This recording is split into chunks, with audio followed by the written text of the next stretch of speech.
Supreme court ने कहा, आरक्षण के लिए धर्म परिवर्तन संविधान से धोखा है।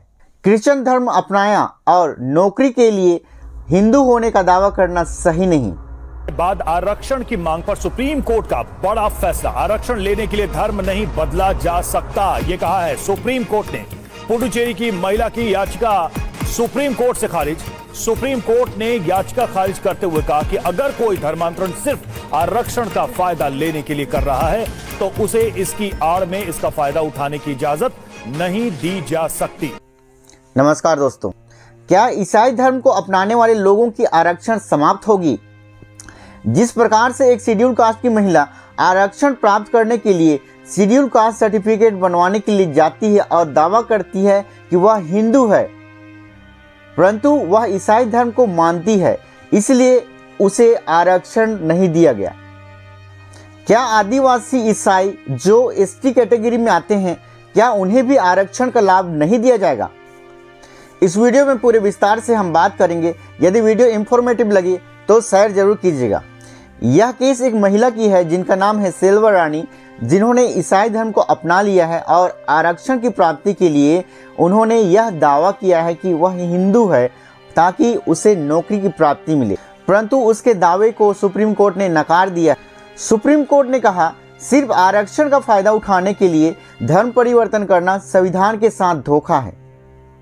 यह फैसला 26 नवंबर को सुनाया गया, जिसमें पाया गया कि महिला ने ईसाई धर्म को अपना लिया था और शेड्यूल कास्ट की सर्टिफिकेट प्राप्त करने के लिए उसने यह दावा किया है कि वह हिंदू है, परंतु सुप्रीम कोर्ट ने याचिकाकर्ता की अपील को ठुकरा दिया और कहा कि इसे स्वीकार नहीं किया जा सकता। अब आप सोच रहे होंगे कि कोई व्यक्ति अगर ईसाई धर्म को अपनाता है तो उसे आरक्षण का फायदा क्यों नहीं दिया जा रहा है? इस बात को पूरी तरह से समझने के लिए आइए हम संविधान में क्या लिखा गया है शेड्यूल कास्ट के बारे में उसको समझते हैं। अनुसूचित जाति अर्थात शेड्यूल कास्ट की आरक्षण का ऐतिहासिक उद्देश्य को समझते हैं। संविधान के अनुसार अनुसूचित जाति की पहचान 1950 के राष्ट्रपति के आदेश के माध्यम से की गई।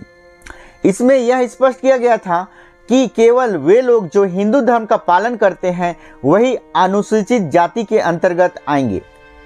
बाद में 1956 और 1990 में इस प्रावधान को संशोधित कर इसमें बौद्ध और सिख धर्म को मानने वाले को एससी कैटेगरी में शामिल किया गया। ईसाई धर्म और इस्लाम को इसमें शामिल नहीं किया गया क्योंकि इन धर्मों में जाति व्यवस्था का औपचारिक आधार नहीं है। आखिर ईसाई धर्म को अपनाने से उनकी आरक्षण क्यों समाप्त होती है? अनुसूचित जाति आरक्षण का तर्क यह है कि जाति आधारित उत्पीड़न मुख्य रूप से हिंदू समाज की संरचना में निहित है। ईसाई धर्म अपनाने के बाद ऐसा माना जाता है कि जाति व्यवस्था का प्रभाव कम हो जाता है, क्योंकि ईसाई धर्म में जाति आधारित भेदभाव औपचारिक रूप से नहीं है। सन 1950 के राष्ट्रपति आदेश में यह कहा गया कि शेड्यूल कास्ट आरक्षण का लाभ केवल उन्हीं समुदाय को मिलेगा जो हिंदू, बौद्ध या सिख धर्म का पालन करते हैं। ईसाई या मुस्लिम धर्म में परिवर्तन होने पर व्यक्ति अनुसूचित जाति की परिभाषा से बाहर हो जाता है। अब बात करते हैं आदिवासी ईसाइयों की। क्या उन्हें भी ऐसी आरक्षण का फायदा नहीं मिलेगा? ऐसा बिल्कुल नहीं है दोस्तों। एसटी आरक्षण के संदर्भ में स्थिति एससी से थोड़ी अलग है। यदि व्यक्ति एसटी समुदाय का सदस्य है और वह ईसाई धर्म को अपना लेता है तो उसकी आरक्षण समाप्त नहीं होती है। अनुसूचित जनजाति का आरक्षण का आधार जाति नहीं है, परंतु जनजातीय पहचान है। अनुसूचित जनजाति की आरक्षण का आधार जातिगत भेदभाव पर नहीं है, बल्कि सामाजिक, आर्थिक और क्षेत्रीय पिछड़ेपन पर आधारित है। यह आरक्षण उनकी सांस्कृतिक, सामाजिक और भौगोलिक असुरक्षाओं को दूर करने के लिए दिया गया है। अनुसूचित जनजाति के आरक्षण पर धर्म का कुछ भी प्रभाव नहीं पड़ता। अनुसूचित जनजाति किसी भी धर्म को अपना सकते हैं, परंतु उनकी जनजातीय पहचान बनी रहनी चाहिए।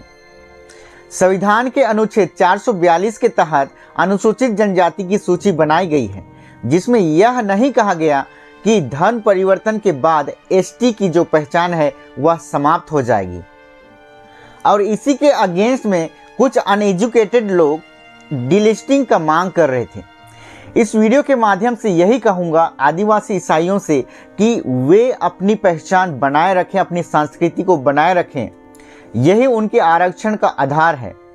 मित्रों, क्रिश्चियंस को एससी रिजर्वेशन नहीं मिलेगा ऐसा सुप्रीम कोर्ट का जजमेंट आया। मामला ये है, पुडुचेरी में एक लड़की थी सेल्वी रानी, उसकी माता क्रिश्चियन पिता हिंदू एससी थे। अब वैसे नॉर्मली वो चर्च में जाती थी, लेकिन जैसे ही क्लर्क की भर्ती आई तो उसने कहा मैं तो हिंदू हूँ और मुझे एससी रिजर्वेशन का सर्टिफिकेशन दो। मामला कोर्ट में गया। कोर्ट ने कहा देखो बहन, आपने ऐसे कोई सबूत पेश नहीं किए कि आप हिंदू धर्म में मानती हो, मंदिरों में जाके पूजा करती हो, लेकिन चर्च जाती हो, ऐसे तो सारे सबूत फोटो वीडियो मिले हैं। तो ईसाई को जाति आधारित आरक्षण नहीं मिल सकता, उसके लिए हिंदू होना जरूरी है। क्योंकि आप समझिए आर्टिकल 341 में दलित रिजर्वेशन जो दिया है वैसा कि हिंदू, सिख और बुद्धिस्ट को मिल सकता है, लेकिन मुस्लिम, क्रिश्चियन और अन्य धर्म के लोगों को नहीं मिल सकता। तो इसलिए आरक्षण के लिए क्रिश्चियन से हिंदू होने का ढोंग करना यह संविधान के साथ एक धोखा, ऐसा सुप्रीम कोर्ट ने बोला। आइए उन 3 पॉइंट्स को हम जानते हैं जो सुप्रीम कोर्ट के जस्टिस पंकज मित्तल और जस्टिस आर महादेवन ने क्या कहा। पहला पॉइंट्स में उन्होंने कहा, जब व्यक्ति को वास्तविक विश्वास हो तभी धर्म परिवर्तन करना चाहिए, ना कि आरक्षण के लिए।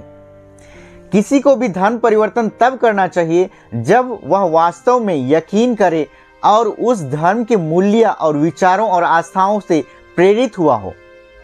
दूसरा पॉइंट्स में कहा कि बिना आस्था धर्म परिवर्तन की इजाजत नहीं है। अदालत ने कहा, अगर धर्म परिवर्तन का मकसद आरक्षण का फायदा उठाना हो और व्यक्ति उस धर्म पर विश्वास नहीं करता तो उसकी इजाजत नहीं दी जा सकती। ऐसे में ये रिजर्वेशन पॉलिसी और सामाजिक स्वभाव को नुकसान पहुंचाएगी। तीसरा पॉइंट्स में कहा, बपतिज्म के बाद में आप हिंदू होने का दावा नहीं कर सकते। उस बेंच ने कहा, हमारे सामने जो सबूत रखे गए हैं उसके आधार पे वह महिला ने ईसाई धर्म को, क्रिश्चियन धर्म को अपना लिया है, वह लगातार चर्च जाती है और इसका मतलब वह उस धर्म का पालन करती है, और वहीं दूसरी ओर यह दावा करती है कि वह हिंदू है और बपतिज्म लेने के बाद कोई भी हिंदू होने का दावा नहीं कर सकता। यदि वीडियो इंफॉर्मेटिव लगा तो वीडियो लाइक और कमेंट जरूर कीजिएगा। धन्यवाद।